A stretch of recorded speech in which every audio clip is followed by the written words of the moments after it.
कैसे हैं दोस्त। आज फिर आप लोगों का प्रेम आज मुझे यहाँ तक खींच के लाया और काफ़ी बच्चों का यह फीडबैक आ रहा था कि सर एक क्लास जो है आप पिछली बार काफ़ी उस वीडियो को प्रेम मिला, तो सर एक और वीडियो बताया कि कैसे हम तैयारी करें कि ज़्यादा से ज़्यादा मार्क्स आए। मैं 2-3 बात क्लियर कर देना चाहता हूँ कि मार्केट में जनरली क्या होता है कि बहुत सारे शिक्षक की अपनी गरिमा होती है, मैं उस पर कोई आलोचना नहीं करना चाहता, लेकिन बच्चों की स्वास्थ्य की दृष्टि से, खासकर परीक्षा की दृष्टि से अगर ध्यान में रखकर इस बात को हमेशा ध्यान में रखना चाहिए कि एक भावी अधिकारी आप बनने जा रहे हैं, तो मार्केट में जो विख्यात टीचरों का नोट्स है उस नोट्स को आप लिखने जाते हैं तो जनरली हम भी बड़े बड़े संस्थान से जुड़े रहे हैं और उनमें कॉपी चेक करने वालों से यह ध्यान में रहता है कि जनरली जब आपका कॉपी एक ही तरह का अगर रिटन रहेगा, लिखा हुआ रहेगा, जो एक शिक्षक के द्वारा या प्रख्यात शिक्षकों के द्वारा जो मार्केट में उपलब्ध है नोट्स है, तो आपका बहुत बेस्ट इंप्रेशन नहीं आता है। इसलिए भीड़ से बहुत अलग कॉपी आपका जाता है तो बिल्कुल उसके एग्जाम पर एक सकारात्मक प्रभाव पड़ता है और सबसे बड़ी चीज़ कि आपकी मौलिकता भी झलकती है। तो आप मेरे वीडियो को देखिए, अगर कहीं से अगर आपको लगता है, दावे के साथ करता हूँ और यह पूर्णतः दावा ही नहीं, पूर्ण विश्वास के साथ कहता हूँ कि अगर कहीं से आपने इसे ये कहा कि यह फलाने टीचर या फिर कहीं से यह प्रेरित और प्रभावित है, इसमें मौलिकता का सर अभाव दिखता है, तो आप मुझसे ऊपर पूरे कमेंट बॉक्स सेशन आपका खुला हुआ है, आप कमेंट कर सकते हैं। दूसरी नंबर बात, आपको मैं ये भी बताऊंगा कि क्यों जो इतिहास जो होता है या फिर भूगोल होता है या फिर राजनीतिक शास्त्र होता है, हर विषय के बीच उसका समन्वय होता है, कोऑर्डिनेशन होता है। इसलिए कहा जाता है कि जब आप उत्तर लिखने जाते हैं और उसमें व्यापकता आपकी सारे विषयों के संदर्भ में नहीं हो, सामाजिक नहीं हो, राजनीतिक नहीं हो, बौद्धिक चेतना पर आधारित नहीं हो, सांस्कृतिक नहीं हो, भाषा और साहित्य लिटरेचर के आधार पर नहीं हो, तो फिर आपकी जो लेखन शैली है, आपके ज्ञान होने के बावजूद भी, बौद्धिकता होने के बाद भी आपकी बौद्धिकता की झलक उतनी स्पष्ट रूप से परिमार्जित नहीं हो पाएगा। इसलिए हिंदी साहित्य की भी अपनी डिमांड होती है कि आप जब अपने भाषा और शैली का के रूप में आप जब लेखनी के रूप में लेखनबद्ध आप पुस्तिका में करते हैं तो यह भाव झलकना चाहिए कि यह किसी भी रूप से मौलिकता लिए हुए है और आपको एग्जामिनर वहीं पर नंबर देगा। आपको पता होना चाहिए कि आप भावी पदाधिकारी बनने जा रहे हैं और भावी पदाधिकारी बनने जा रहे हैं और आप में मौलिकता का अभाव होगा, ऐसे अधिकारी को कोई ज़रूरत नहीं है। आप ये मत समझिएगा कि आपके ज्ञान का टेस्ट होता है। ज्ञान तो ज़रूरी है, लेकिन ज्ञान के साथ साथ आपकी स्किल, बौद्धिकता, आपकी समझ और समन्वय यानी कि कोऑर्डिनेशन करने की क्षमता कितनी है, विषयों के साथ तारतम्यता कितनी अच्छे ढंग से आप कर सकते हैं, वो आप नए दृष्टि और नए क्लेवर में देखेंगे। आज भक्ति आंदोलन बताऊंगा, लेकिन भक्ति आंदोलन एक नए तेवर के साथ, एक नए टेस्ट के साथ, एक नए स्वरूप के साथ आपके साथ पहुंचने जा रहा है। मुझे पूर्णतः विश्वास है कि आप इसे पहले वीडियो की तरह उतना ही प्यार, सम्मान और आपके भविष्य के लिए यह आपका एक महती कड़ी साबित होगी, ऐसा उम्मीद मैं करता हूँ। चलिए ज़्यादा ना समय लेते हुए, क्योंकि हिंदी साहित्य एक ऐसी भाषा की लयबद्धता होती है जिसकी सुर लहरी पर तरन ताल में अपनी जब नैया को खेलते जाते हैं तो बड़ी आनंद आता है, क्योंकि मंचले शब्दों का बहुत ज़्यादा प्रयोग होता है, जो साहित्य की अपनी एक खूबसूरती भी है। चलिए तो साहित्य के इन क्षेत्रों में जाते हैं तो आज बहुत मार्मिक और बहुत ही ज़्यादा इसकी ऐतिहासिक पृष्ठभूमि को देखते हैं तो जब भक्ति आंदोलन जितना स्वर्ण काल जैसा लिखता है, यह स्वर्ण काल रियल में स्वर्ण काल किस रूप में है, जबकि जब इनकी सामाजिक पृष्ठभूमि, राजनीतिक पृष्ठभूमि, सांस्कृतिक पृष्ठभूमि और बौद्धिक चेतना पर आधारित इन तहों और साहित्य की सृजनात्मक अभिव्यक्ति को देखते हैं तो मंद रुंध ही नहीं होता है बल्कि मायूस हो जाता है। और यह ऐतिहासिक पृष्ठभूमि में रखते हैं, साहित्य ही है जो मुस्कुराने का मौका देगा। यही है कि जब मुगल आक्रमणकारी जब भारत में आए और राजनीतिक सत्ता स्थापित किए, जिससे कि उन्होंने राजनीतिक सत्ता के अति लोकप्रियता और उसको कहते हैं सस्ती लोकप्रियता के कारण किसी धर्म विशेष को ज़्यादा प्रश्रय दिया, जिससे दूसरे धर्म या संप्रदाय को मानने वाले बिल्कुल ही कुंठित भावना में चले गए थे। खासकर औरंगजेब के काल में अगर साहित्य ऐतिहासिक पृष्ठभूमि से चर्चा करें तो यह जरूरी था कि एक ऐसे आंदोलनों को जरूरी पड़े जो सांस्कृतिक रूप से चारित्रिक यानी कि चरित्र का उत्थान कर पाए। जो मेरा मना मस्तिष्क कुंठता से ग्रसित हो गया था उसमें एक नवीन ऊर्जा को जागृत करे, और उस नवीन ऊर्जा को जागृत करने वाला कोई और नहीं बल्कि यही भक्ति आंदोलन था। इसलिए रामचंद्र शुक्ल कहते हैं, ये रामचंद्र शुक्ल के जो हिंदी साहित्य का एक आलोचनात्मक इतिहास है, उसमें भक्ति आंदोलन में जब आप मौलिक पुस्तकों की रचना पढ़ेंगे तो यही आपको इन्हांस करेगा। और ऐसे नहीं कह दिया जॉन ग्रियर्सन, चूंकि जॉन ग्रियर्सन हिंदी साहित्य के बहुत बड़े जानकार थे, उन्होंने बोला है कि जॉन ग्रियर्सन के नज़रों में भक्ति आंदोलन हिंदी साहित्य का स्वर्ण काल है।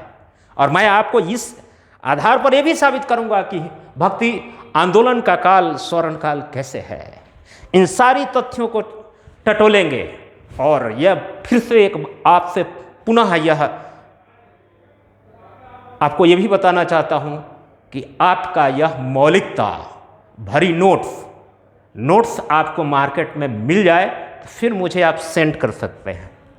यह आपको मौलिक यहीं पर दिखेगा। और कितने जॉन ग्रियर्सन के नज़रों में यह स्वर्ण काल कैसे था, इसीलिए इन पृष्ठभूमि को समझना जरूरी है।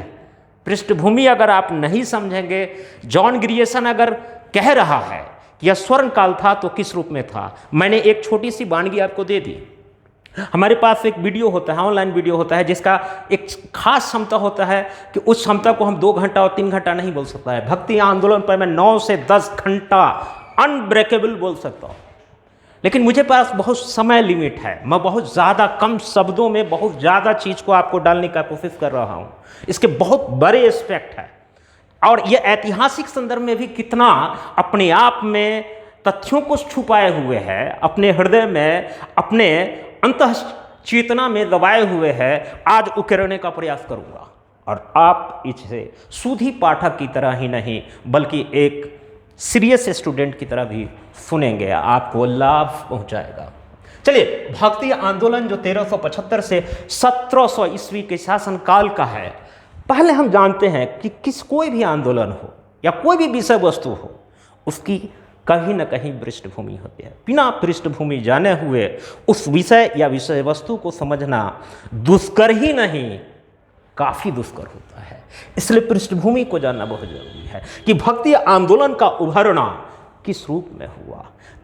कहीं न कहीं उसका सामाजिक पृष्ठभूमि रहा होगा, कहीं न कहीं उसका राजनीतिक पृष्ठभूमि रहा होगा, कहीं न कहीं उसका सांस्कृतिक पृष्ठभूमि रहा होगा, कहीं न कहीं महिलाओं की स्थिति जिम्मेवार रही होगी, कहीं न कहीं उस स्थिति में शिक्षा की स्थिति छुपी रही होगी, जो कहीं न कहीं स्थिति में वह स्थापत्य कला, मूर्ति कला और वास्तुकला जैसे ऐसे नए नवीन प्रवृत्तियां जुड़ती रही होंगी, जहां पर अपने मना मस्तिष्क की चेतना उभरती हुई चेतना को जागृत, भाव को शांत करने की आपका भाव झलकता होगा। एक चित्रकार की मन मस्तिष्क का उपचार ही है कि वह चित्र बनाए। अगर चित्र बनाना रोक दीजिएगा तो वह मानसिक रूप से बीमार हो जाएगा। भक्ति आंदोलन ने वह पृष्ठभूमि दिया कि मैं एक मानसिक रूप से बीमार व्यक्ति कैसे स्वस्थ हो सकता है। इसलिए भक्ति आंदोलन को सिर्फ साहित्य की दृष्टि से और नज़रों से देखना बेईमानी ही नहीं, महाबेईमानी है। इसीलिए हम इन तथ्यों को बड़ी सारगर्भित रूप से देखना और समझना पड़ेगा। आपको लगेगा कि हाँ, भक्ति आंदोलन में कितनी चीज़ें छुपी हुई है। चलिए, एक एक चीज़ को हम निहारने का कोशिश करते हैं, देखते हैं कि सामाजिक पृष्ठभूमि क्या रहा होगा। ये आपका सामाजिक पृष्ठभूमि का नहीं यहाँ पर व्याख्यायित किया गया है। मैं अब पहले राजनीतिक पृष्ठभूमि की बात करता हूँ। तो राजनीतिक पृष्ठभूमि जानने का सवाल यह उत्पन्न होता है कि उस समय जब शासन और सत्ता का दौर था तो भूख था, ऐश्वर्य और दूसरा लालसा। और यह लालसा उसकी हर व्यक्ति की जीवन की अपनी लालसा होती है, लेकिन ये लालसा ऐसी लालसा थी जो अमिट था, लेकिन न मिटने वाली चीज़ें थी, ऐसी उत्कट इच्छा थी, लेकिन सिर्फ और सिर्फ लोभ, तृष्णा और वासना पर आधारित थी। इसीलिए हमेशा कहा जाता था कि उस समय जो लड़ाई और युद्ध का सिलसिला हुआ करता था वह दो ही चीज़ों के लिए होता था, या एक था क्षेत्र का विस्तार और दूसरा था औरत की प्राप्ति। ये कहने में मुझे बहुत शर्म महसूस होता है कि ऐतिहासिक पृष्ठभूमि में ऐसे शब्द आए हैं। क्या अलाउद्दीन खिलजी ने ऐसे कई आक्रमण नहीं किए थे? आपकी कहानी कहने की कोई ज़रूरत नहीं है, आपने हिस्ट्री में पढ़ा होगा। खैर, इन सारी चीज़ों को रूप में हम नहीं जाना चाहते हैं, लेकिन यह आपको सुनना पड़ेगा। तो चलिए, एक राजनीतिक पृष्ठभूमि में चाहते हैं एक सत्ता का विस्तार की लालसा, जो मैंने अभी तुरंत बोला था। धर्म के क्षेत्र में मोहम्मद बिन तुगलक के बाद फिरोज ने अचानक धर्म की लालसा भरी और अपनी लोकप्रियता को हासिल करने के लिए वह कई प्रकार के जजियां करो का लगाना शुरू किया। आप ऐतिहासिक पृष्ठभूमि के रूप में पढ़े होंगे। उसके बाद जब तुगलक काल आते आया तो ऐसा छिन्न भावना होने लगा, खासकर एक संप्रदाय के रूप में, जिससे उन्हें लगा कि मेरी की पूरी राजनीतिक विषाद और सांस्कृतिक विषाद ही मिट गई होगी। यह ऐतिहासिक संदर्भ में आपको सुनना पड़ेगा, ये समझना पड़ेगा। अगर ये नहीं समझेगा कि सिर्फ हिंदी लिटरेचर का मैं स्टूडेंट हूँ, इससे इतिहास से कोई लेना देना नहीं है, तो नहीं। इतिहास आपको गवाह देती है कि साहित्य की रचना कैसी हो सकती है। इसीलिए ऐतिहासिक पृष्ठभूमि को जानना ही नहीं, ऐतिहासिक पृष्ठभूमि को आप जान पाइएगा तो साहित्य के मर्म को भी आप समझ पाएंगे। पहले नंबर बात तो ये सारे के सारे क्रम को देखिएगा, जैसे जैसे ऐतिहासिक पृष्ठभूमि का काल क्रम बदला है वैसे वैसे साहित्य का मर्म भी बदला है। इसीलिए आप हमारे साथ बने रहे, बहुत आनंद आएगा। आपको कनेक्ट कर रहा हूँ और कनेक्ट आप होते जाएंगे, क्यों नहीं होंगे।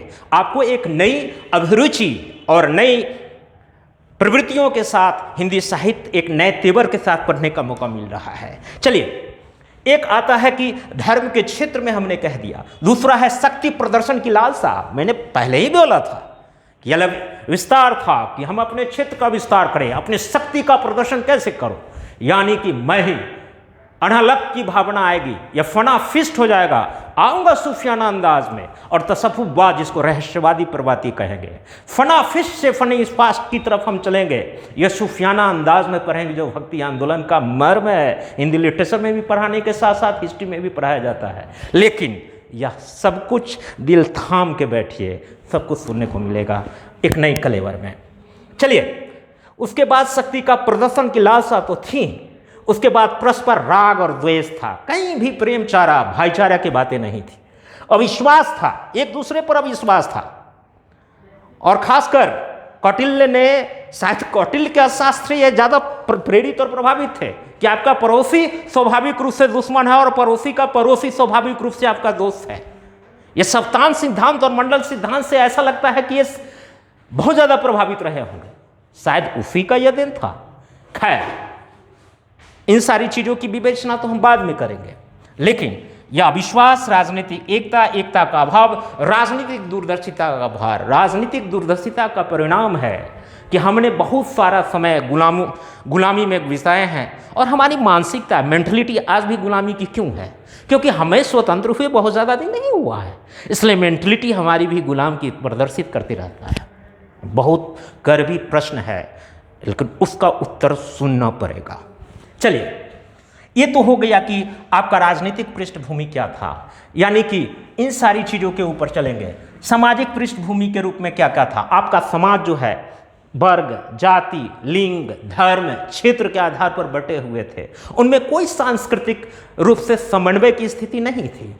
उनमें वैमनस्यता की स्थिति धर्म के आधार पर कर दिए गए थे और आज भी हो रही है। यह सिलसिला रुका नहीं है, वह सिलसिला आज भी जा रही है। लेकिन हमें समझना पड़ेगा इन सारी चीज़ों को कि हमारा सामाजिक पृष्ठभूमि था क्या था, महिलाओं की स्थिति क्या थी। सती प्रथा का प्रचलन था, जिसका एरन अभिलेख में इसकी चर्चा हुई है, एंशिएंट काल से है। क्या स्त्रियों की स्थिति में बहुत ज़्यादा सुधार हुआ? क्या स्त्रियों की शिक्षा और अन्य व्यवस्थाओं में उन्हें जो उचित अधिकार मिलना चाहिए वह अधिकार मिल पाया? सारे चीज़ों को, तथ्यों को हम जानेंगे। यह तो हो गया सामाजिक पृष्ठभूमि के रूप में वह दृश्य कैसा दिख रहा था। उसके बाद साहित्यिक पृष्ठभूमि क्या था, साहित्य कैसे रचे जा रहे थे, साहित्य की रचना कैसा था, यानी कि उन साहित्यिक प्रवृत्तियों को इसलिए बात कहा जाता है कि राम की सगुण भक्ति धारा और कबीर के निर्गुण भक्ति धारा में साहित्य की प्रवृत्तियां कैसा था। वह प्रेमाख्यान पर आधारित था, वह सूफियाना प्रेम पर आधारित था, वह प्रेम पर आधारित था। उसमें ईश्वर अनहलक को अगर सूफियाना अंदाज में कहता है तो वह वही कहता है, अनहलक मैं ही ईश्वर हूँ। वह प्रेम या दोस्ती के रूप में उसे व्याख्यायित करता है। मीरा तो प्रभु को, ईश्वर को सखी और सखा के रूप में संबोधन किया है। यह आख्यान नहीं, यह प्रेमाख्यान नहीं तो और क्या है। इन सारी चीज़ों की भी हम चर्चा करेंगे।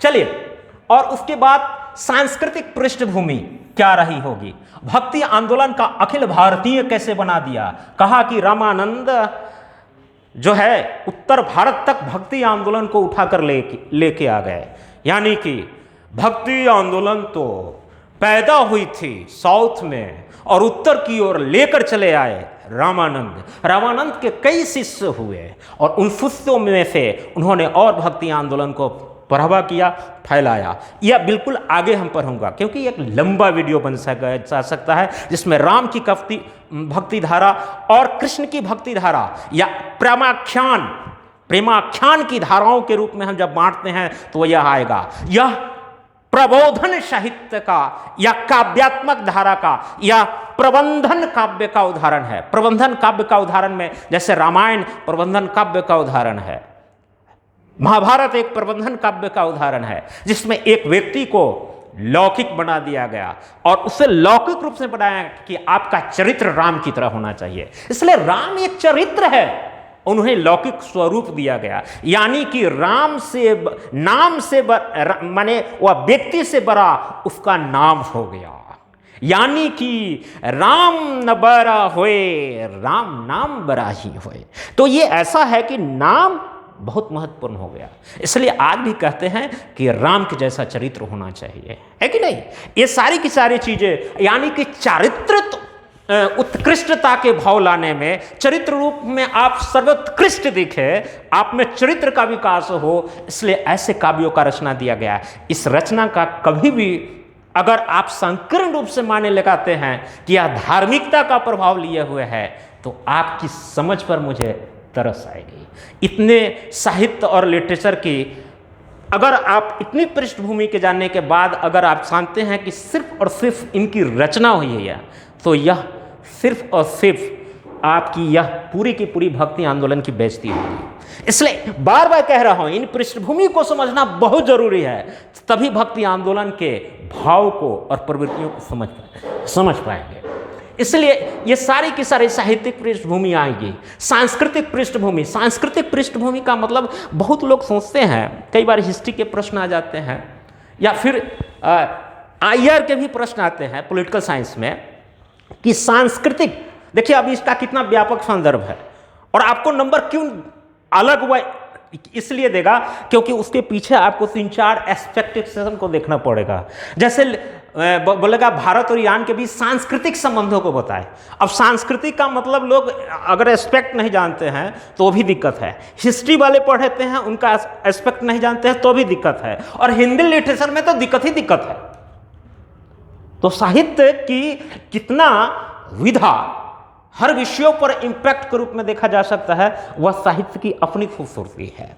तो साहित्य की खूबसूरती के रूप में एक झलक हम देखने का कोशिश करते हैं और निहारने का प्रयास करते हैं कि देखिए सांस्कृतिक क्षेत्र का मतलब यह होता है, थोड़ा सा गौर से देखिएगा, इसको आप बना लीजिएगा एक, अगर थोड़ा सा, हालांकि इसके बहुत सारे एस्पेक्ट हैं, किताब में बहुत ज़्यादा मिलेगा नहीं, आप ढूंढते रह जाएंगे। वो वही बात होगी कि ढूंढो ढूंढो रे साजना ढूंढो, कहाँ खो गई कान की बाला रे।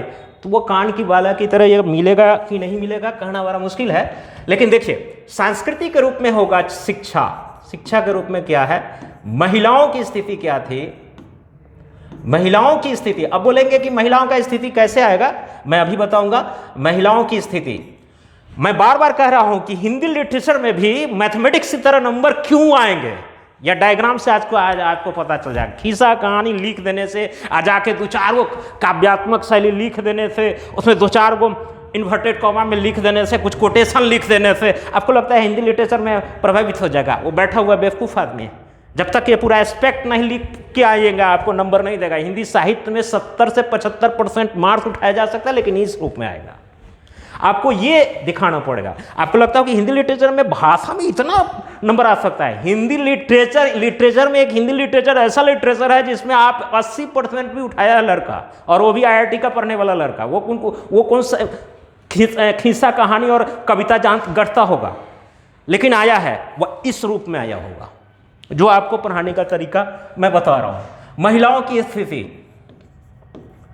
उसके बाद साहित्य संस्कृति में ही आएगा। इसलिए बार बार बोल रहा हूं कि संस्कृति पढ़ा क्यों रहा, क्योंकि हिंदी साहित्य पढ़ रहे हैं तो संस्कृति का एक अमूल्य निधि के रूप में जाना जाएगा। उसके बाद वास्तुकला, चित्रकला,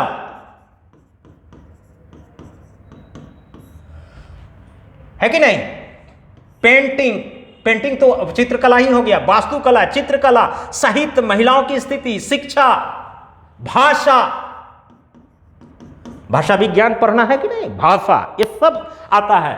आपका कितना सांस्कृतिक क्षेत्र में इतने स्कोप के रूप में यह आप जब तक नहीं लिख के आएंगे, अब कहेंगे सर शिक्षा समझ में आता है, महिलाओं का स्थिति कैसे होगा,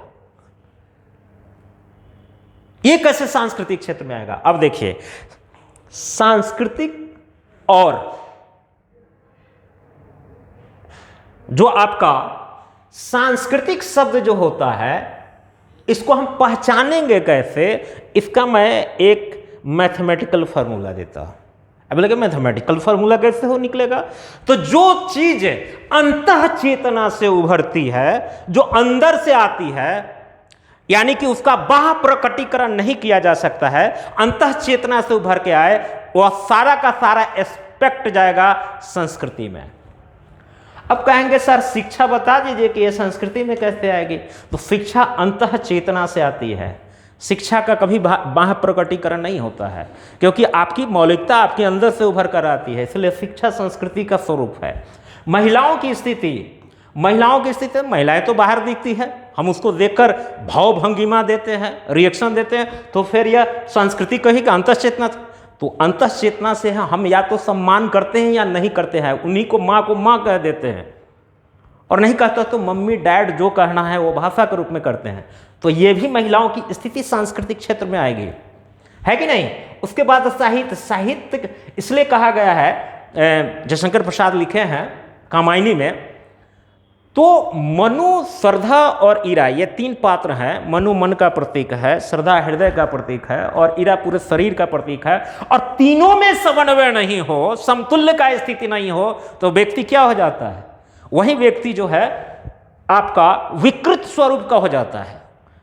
तो कामायनी देखने में बहुत एक पात्र के रूप में लगता है। कहा जाता है कि हिंदी लिटरेचर में बड़े बड़े विद्वानों का कहना है कि कामायनी को तो ढाई व्यक्ति ही समझते हैं, तो हमर जैसा आदना व्यक्ति कामायनी समझ पाएगा। कामायनी 2.5 व्यक्ति समझ रहा है। 2.5 व्यक्ति का मतलब जानते हैं, 2.5 व्यक्ति का मतलब जानकी वल्लभ शास्त्री आधे समझने वाले कामायनी, और पूर्ण रूप से समझने वाले 2 और भी हैं लिटरेचर। मैं उस चीज के ऊपर नहीं जाता हूं। तो कामायनी अपने आप में बहुत व्यापक संदर्भ है। तो कामायनी के कहा जाता है कि यह शतपथ ब्राह्मण में हिस्ट्री से लिया गया है। तो अगर आप हिस्ट्री से जोड़कर लिखते हैं कि शतपथ ब्राह्मण में इसकी चर्चा हुई है, मनु, श्रद्धा और ईरा, और उसी को साहित्य में कामायनी के रूप में डाला गया, और कामायनी में मनु, श्रद्धा और ईरा को लेकर एक साहित्य की रचना की गई, जिसको जयशंकर प्रसाद की कामायनी कहते हैं। तो ये कालजयी रचना है। अब बहुत सारे एक शब्द को लिखकर कि कालजयी रचना है, या लफेबाजी शब्द इस्तेमाल करके लिटरेचर में चलाइएगा, आपको लगेगा कि एग्जामिनर नंबर दे देगा, तो नहीं देगा। आपको यह भी लिखना पड़ेगा कि कालजयी रचना किस रूप में है। कालजयी रचना का स्वरूप से आप क्या समझते हैं। कालजयी उसको कहते हैं कि कालजयी रचना उस साहित्य को कहते हैं जो साहित्य की विधा या कसौटी पर किसी भी युग में कसा जाए, वह अपने उस पूर्ण रूप से सारे प्रवृत्तियों पर खरा उतरेगा। तभी उसको कहते हैं कि वह कालजयी रचना है। इसलिए काव्यायनी 21वीं क्या 22वीं शताब्दी आएगा और उस समय भी मानव चेतना के ऊपर जो विकृत स्वरूप मानव का आ रहा है उस समय भी यह प्रासंगिक होगा काव्य, इसलिए कात्यायनी को कालजयी रचना कहते हैं। तो ये आपको समझ में आ गया कि किस लिए हम ऐतिहासिक पृष्ठभूमि पढ़ा रहे थे। ये होता है इम्पैक्ट, यानी कि आप इस ढंग के इम्पैक्ट छोड़कर आएंगे और सिर्फ शश्वत ब्राह्मण का चर्चा कर दीजिएगा और उसको न्यू मॉडर्न और कालजयी से जोड़ दीजिएगा, आपको नंबर यहीं से बूम कराएगा, है कि नहीं। तो ये सारी चीज आपको देखना पड़ेगा और आप निर्णय लीजिए। मार्केट में सारी चीज उपलब्ध है, आप किन वस्तुओं को संग्रहित करना चाहते हैं, कलेक्ट करना चाहते हैं और किस रूप में पढ़ना चाह रहे हैं, वह आपके ऊपर निर्भर करता है। और आप स्वयं एक अधिकारी का तैयारी कर रहे हैं तो स्वविवेक से आप समझ गए होंगे कि मेरी स्तर कहाँ है और कहाँ तक मैं अध्ययन कर रहा हूँ। तो आपका ये चीज आपको अब पता चल गया होगा। यानी कि साहित्य, वास्तुकला, चित्रकला, भाषा, सब चीजों के इस रूप में उभरना हुआ है कि नहीं। तो भक्ति आंदोलन के रूप में ये सारी के सारी चीजें आ गई होगी। अब हम इसी पॉइंट पर आगे बहुत ज़्यादा समय न लेते हुए मैं आगे चलता हूं, क्योंकि मेरे पास समय तो बहुत अभाव है। देखिए, मैंने एक चीज़ और कहना चाह रहा हूं। अब राजनीतिक पृष्ठभूमि आपकी समझ में आ गई होगी, क्या राजनीतिक पृष्ठभूमि रही होगी, लेकिन दूसरा ये भी जानना है कि सामाजिक पृष्ठभूमि क्या थी। तो सामाजिक पृष्ठभूमि के रूप में हमने कहा था कि पूरा का समाज जो है जाति, धर्म, संप्रदाय और सेक्ट, वर्ण क्षेत्र में बटा हुआ था। धर्म परिवर्तन की प्रवृत्तियां, यानी कि पहले जो मुस्लिम आक्रमणकारी थे वह धर्म परिवर्तन या जबरदस्ती धर्म परिवर्तन करते थे, इसलिए आदमी बहुत अपने आप को जो है बहुत ही ज्यादा सांस्कृतिक रूप से विक्षुब्ध स्थिति में पा रहे थे। वो सारी चीजें हो गई। कर्मकांड की प्रवृत्तियां काफी बढ़ी हुई थी, बहुविवाह की प्रवृत्तियां बढ़ी थी, सती प्रथा बहुत अपने चरण में था। हालांकि सती प्रथा का बहुत ऐतिहासिक पृष्ठभूमि में देखिएगा तो सती प्रथा का एरन में अभिलेख में इसका उक्र हुआ है। बाल विवाह की चर्चा हुई है, टोने टोटके काफी का प्रचलन था, संस्कार का प्रचलन था। बहुत ढंग के संस्कार आपने एंशिएंट हिस्ट्री में भी पढ़ा होगा, तो संस्कार का प्रचलन था। छुआछूत बहुत ज्यादा प्रवृत्तियों के रूप में बढ़ा हुआ था। पक्षपात, भाई भतीजावाद की प्रवृत्तियां बहुत ज्यादा बढ़ी हुई थी। बेरोजगारी की स्थिति थी। इसीलिए किसी कवि ने, खासकर तुलसीदास ने यही कहा है कि खेती न किसान को, भिखारी को न भीख, जीविका विहीन लोग सिद्धमान, सोच बस कहे एक अंशो कहाँ जाई ये चौकरी। तो ये सारी की सारी चीजें हैं जो साहित्य की रचना हो रही थी। तो साहित्य की रचना करने में कहा जाता है कि किसी भी साहित्य जो होता है उस समाज का दर्पण होता है, यानी कि उस परिवर्तनीय युगीन में कौन कौन सी घटना जा रही थी कि उसकी काव्यात्मक अभिव्यक्ति ही साहित्य है। तो ये आपको जानना पड़ेगा कि ये काव्यात्मक अभिव्यक्ति, ये शब्दों को बड़ा हमेशा ध्यान दीजिए कि क्या बोला जा रहा है। काव्यात्मक अभिव्यक्ति अगर होता है तो वह काव्य हो जाता है, और जब उसकी संगीतात्मक अभिव्यक्ति हो जाए तो संगीत हो जाता है, यानी कि गीत हो जाता है। और जब गीत और संगीत का मधुर मिलन हो जाता है तभी हम कहते हैं कि यह म्यूजिक सिस्टम आ गया है। तो ये सारी चीज नवीन प्रवृत्तियों को आपको जोड़ना पड़ेगा, तभी आप बेहतर अंक प्राप्त करेंगे। एक नई चीजें भीड़ से अलग आपकी जाएगी। सांस्कृतिक पृष्ठभूमि के रूप में धर्म व्यवस्था का पुनः जागृत हो गया। मैं पीछे भी बताया था, उसमें धर्म भी आता है। सांस्कृतिक रूप में एक धर्म छूट गया था पीछे, तो धर्म भी था। अगर धर्म को ऐड कर देंगे तो वो भी सांस्कृतिक रूप से आएगा। तो ये सारी की सारी चीजें आएगी। धर्म की व्यवस्था का पुनः जागृत होना गया, है कि नहीं। कि पहले जो था, जब भक्ति आंदोलन उभरना हुआ तो कई ऐसे भक्ति आंदोलनों में उभरना हुआ पुनः जागृत। पुनः जागरण का मतलब होगा कि पहले हम जगे थे फिर सो गए हैं, लेकिन आज हमारे जगाने के लिए साहित्य में कई ऐसे काव्य श्रेणियों में ऐसे लोगों का उभरना हुआ, ऐसे कवियों का उभरना हुआ जो लोगों को साहित्य और अपने काव्यों के माध्यम से जागृत करने का पहचान किया है, लोक विश्वास को जागृत किया है। अवतारवाद और तीर्थ की रुझान आ गए हैं, समन्वयकारी साधना आ गए थे। इसलिए समन्वयकारी प्रवृत्ति क्या होता था कि कहा जाता है कि समन्वय का मतलब यह होता है, समन्वय कई प्रकार का होता है।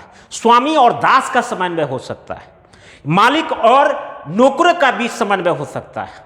एक स्वामी से और उसका स्वामी भक्ति में लगे हुए लोगों के बीच में समन्वय हो सकता है। एक समन्वय यह हो सकता है कि देवता और उसके पूजने वाले पुजारी के बीच समन्वय हो सकता है। इसलिए जब यह समन्वय होते लगे तो इसी का शक भाव के रूप में उभरना होता है, और तभी को कहते हैं कि मेरे तो गिरधर गोपाला दूसरों न कोई रे। तो मेरा शक भाव से और उसे पति के रूप में भी कृष्ण को स्वीकार करने को तैयार है। तो ये सारी की सारी चीजें, यानी कि संस्कृति का उत्थानवाद किस रूप में हुआ है, अपने स्वरूप में किस प्रकार से अपने आप को संभाला है, इन सारी प्रवृत्तियों को देखेंगे। इसके लिए ये सारे के सारे चीज आएंगे। संस्कृति के क्षेत्र में वास्तुकला, चित्रकला, पहले ही मैं काफी चीजें कह चुका हूं, तो बहुत ज्यादा समय नहीं लूंगा, बहुत तेजी से ये कवर करना पड़ेगा। अब है कि देखिए, जो आपका मूलभूत जो क्वेश्चन आते हैं, अब है कि मैं पीछे इसलिए बताया हूं कि पीछे जब आप भक्ति आंदोलन की प्रवृत्तियां लिखेंगे तो समझने में सहूलियत होगी। अगर उन्होंने पूछ दिया प्रश्न और पूछने की पूरी प्रवृत्ति भी रहेगी या उसकी संभावना है कि वह पूछा जा सकता है, प्रश्न यह पूछा जा सकता है कि भक्ति आंदोलन के उभरने में कौन कौन से कारक जिम्मेवार रहे हैं, 100 उदाहरण व्याख्या करें। तो जो मैंने पीछे पूरा लेक्चर दिया है वहां से एक फुल फ्लैश क्वेश्चन आएंगे। ये एक नॉर्मल क्वेश्चन बनता है, और खासकर कई बार पूछे जा सकते हैं कि भक्ति आंदोलन के साहित्यिक प्रवृत्तियां क्या रही है।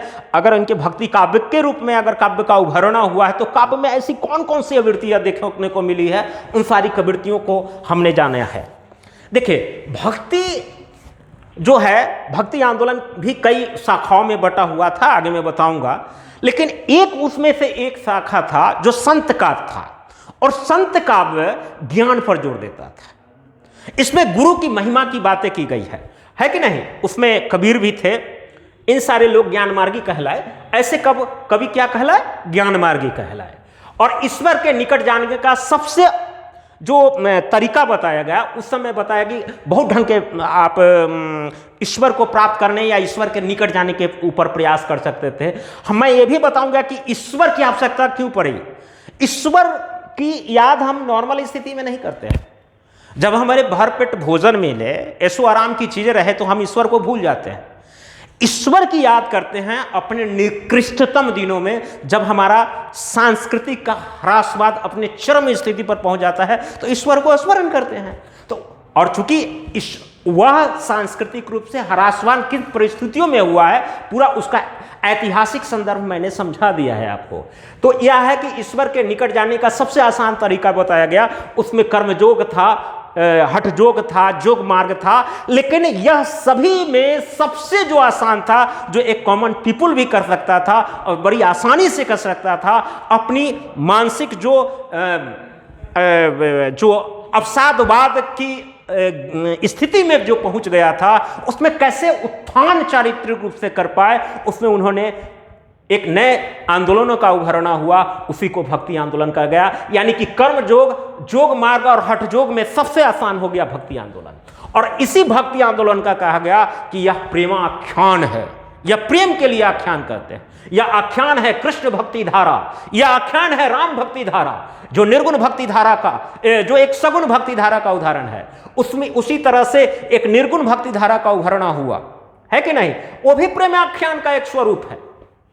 मनसा वनचा कर्मा, यह सबके शुद्धिकरण पर जोर है भक्ति आंदोलन। इसलिए भक्ति आंदोलन में तो हृदय के शुद्धिकरण की बातें की गई है, क्योंकि कहा गया है कि जब ईश्वर से स्तिग्ना हो, यानी कि फना से फना, फना फिल्म आपने देखा होगा, ये सुफियाना अंदाज के शब्दों से लिया गया है। फना का मतलब होता है, उसका एक शब्द होता है काफ। काफ का मतलब यह होता है कि जो व्यक्ति भूखा प्यास रहे।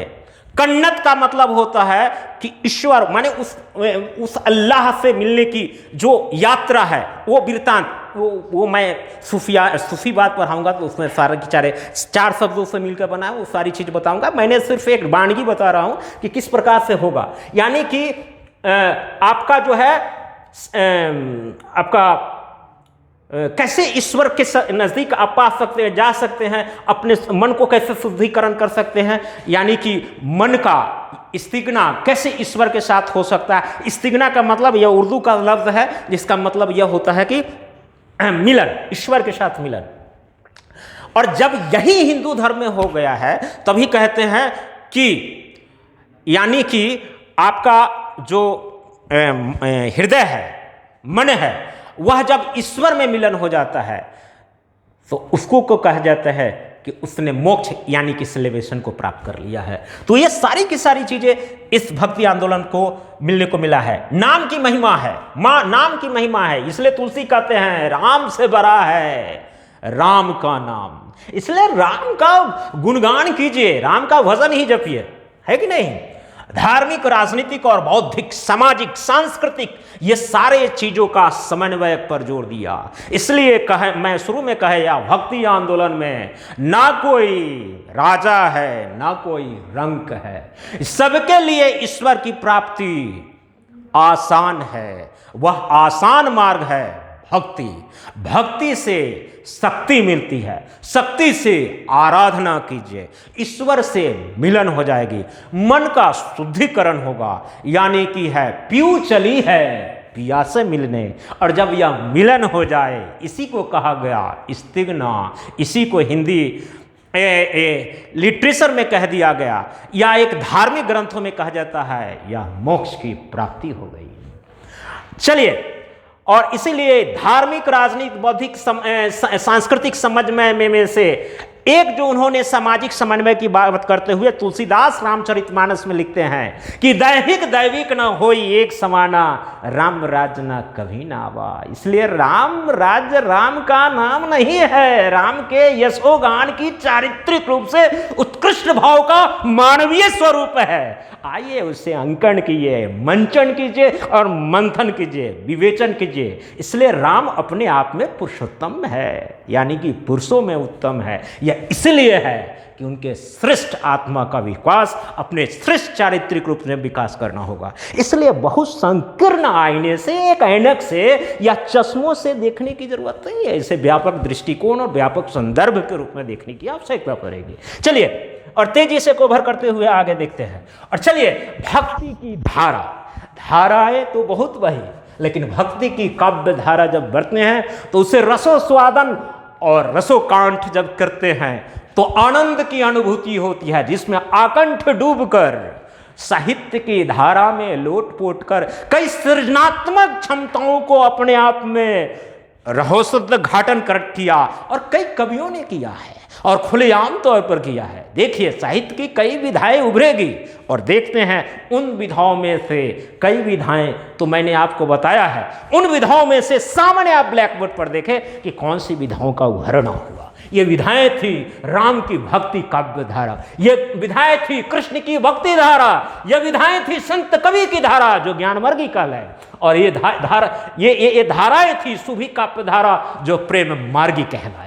यानी कि ज्ञान मार्गी, प्रेम मार्गी, निर्गुण भक्ति धारा के उदाहरण थे। तो वहीं पर राम भक्ति धारा और कृष्ण भक्ति धारा सगुण भक्ति के धारा थे, जिसने हमने राम को मानवीय स्वरूप दिया। कृष्ण से तो बालिकाएं जो खासकर उन्हें पति के रूप में मीरा तो प्रेम की दीवानी हो गई थी। मेरे तो गिरधर गोपाला दूसरो ना कोई रे। ये क्या बात है, साहित्य की ओर सृजनात्मक अभिव्यक्ति है जिसमें हम माशुका की प्यार में हम कई गीत गुनगुनाए, और गुनगुनाना वाजिब भी था, क्योंकि ये किस संदर्भ में उभरना हुआ। महिलाओं को पहली बार भक्ति आंदोलन में उभरना हुआ, क्योंकि पहले खिड़कियां ऊपर रखी जाती थी। सिंधु घाटी की सभ्यता में देखे होते कि खिड़कियां ऊपर होती थी, ताकि हमें तो ऐसा लगता था कि स्त्रियां किसी से ताक झाँक करके न ज्यादा बात, क्योंकि स्त्रियां बातों नहीं होती है, तो कहीं ना कहीं उनको वो स्वतंत्रता नहीं मिली जो महिलाओं को अब यहां स्वतंत्रता मिल रही है, जिसमें स्त्री काव्यात्मक रूप से जब भाव भंगिमा होती है तो प्रेमो आख्यान करने लगती है, या प्रेम में रस डूबकर वह आकंठ उसका रस स्वादन करने लगती है। इसलिए नारी के कई स्वरूप उभर के आए जो कई श्रृंगारों को जन्म देगा। आगे चलकर छायावाद, उत्तर छायावाद में यह सब कुछ देखने को मिलेगा। चलिए आगे हम इसका रसोस्वादन करेंगे, लेकिन इसका पृष्ठभूमि कहीं ना कहीं भक्ति आंदोलन में ही पड़ना शुरू हो गया। चलिए यानी कि संत काव्य के रूप में कबीर प्रवर्तक रहे, तो वहीं सूफी काव्य के रूप में अगर सबसे अच्छी उदाहरण होगा तो मलिक मोहम्मद जायसी, जिनकी रचना पद्मावत रही। राम काव्य उभर आए, कृष्ण काव्य उभर के आए। राम काव्य में तुलसी की रामचरितमानस है। रामचरितमानस में अगर इसको तोड़िएगा शब्द तो राम का चरित्र है और उसका मानस यानी कि गुणगान है, यानी कि राम के चरित्र का गुणगान है। इसलिए चारित्रिक रूप से श्रेष्ठ अगर हो जाएंगे तभी राम बन सकते हैं। राम नाम रखने से कोई राम नहीं हो जाता है, चारित्रिक गुणी होने से ही राम हो सकता है। इसलिए कहा जाता है कि कृष्ण में 16 गुण थे तो राम में 12 गुण, और किसी व्यक्ति में, एक व्यक्ति में 4 गुण हो गया था, लियोनार्डो दा विंची, जिसने विंची कोड दिया हिस्ट्री में, वह सिर्फ एक विधा का, 4 विधाओं का ज्ञाता था। तो आपके अंदर एक भी विधा हो जाए तो आप बहुत बड़े व्यक्ति बन सकते हैं। तो एक एसडीएम होने के लिए तो एक विधा से कम ही गुण चाहिए। तो समझ जाइए कितनी आसान है यह सारी चीज़ें। तो ये सारी की सारी चीज़ें मैंने आपको प्रेम मार्गी कौन थे, काव्यात्मक प्रबंध काव्य किसको कहेंगे, सब चीज पर मैंने चर्चा किया। इसके प्रवर्तक कौन कौन से रहे हैं, आगे ये भी बताऊंगी कि राम भक्ति धारा, कृष्ण भक्ति धारा के क्या उनके फीचर्स है। आज आपको बिल्कुल पृष्ठभूमि समझ के आ गया होगा कि सिर्फ हम राम भक्ति पढ़ लेते थे या कहीं कोचिंग संस्थान से दी गई नोट्स या वो रट लेते थे। क्या आप पूरे ईमानदारी पूर्वक दिल पर हाथ रख के करते थे? क्या आप आत्मसात हृदय रूप से कर पाते थे?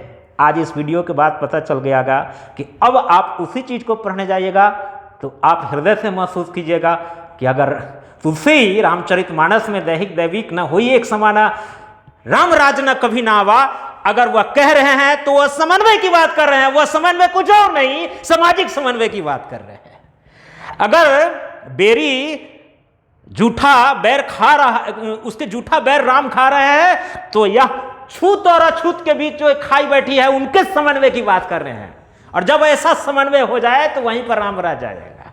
ये साधारण चीजें नहीं है, उसके रूह को तक जाना पड़ेगा, लिटरेचर के रूह तक जाना पड़ेगा, तभी हमको बहुत आनंद आएगा। चलिए एक प्रश्न आपके लिए रहा, होमवर्क करके आइए।